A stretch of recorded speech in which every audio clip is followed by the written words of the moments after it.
Պատճառետևանքային կապերին անդրադառնանք, դե եթե կան այսքան հանճարեղ իմաստուններ, ահավասիկ վառ ներկայացիչ, հենա ինչի եք այս մարմինը պահում,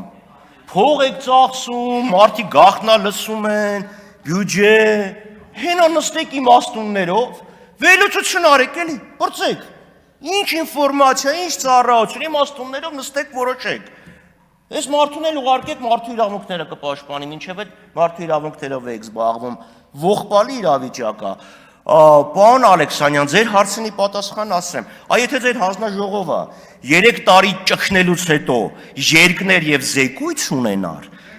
զեկույց չունի, որովհետեւ այդ թղթի տակ ընդամենը 4 հոգի աստորագրած 11 հոգու Հարգելի գործընկերներ, ուրեմն ասեք թող չնչատի, դուք զախողել եք 4 հոգի ստորագրություն կադրատա, իջեցրեք, լրություն պարոն Ալեքսանյան, կադրատակ ընդամենը, պարոն Ալեքսանյան, լրեք մի հատ, 4 հոգի, 4 հոգով զախողել եք, Պարոն Խաչատյան, այս ամենը սկսեց նրանից հետո, երբ որ դուք բարձր տոնի մեջ սկսեցիք բղավել, մի բղավեք հանգիստ տոնով ելույթ ունեցեք, որովհետև զախողված է փաստաթուղթը։ Հիմա մյուս խնդիրը սահմանազատման հետ կապված, պարոն Ռուբինյան, այդ սարեր ձորերը, որ ասում են, մի խելոք մարդ է ասել արտասահմանում, ՀՀԿ-ն էլ դա արձանագրել է, ներակա նախագահության կողմից ուղեցույցում, թե ինչպես պետք է իրականացնել սահմանազատումը, որ եթե կան սարեր եւ ձորեր, այդ սարեր եւ ձորերի շրջանցելու խնդիր կա։ Բայց այստեղ հարցս լրիվ ուրիշ է, սահմանազատման հետ կապված։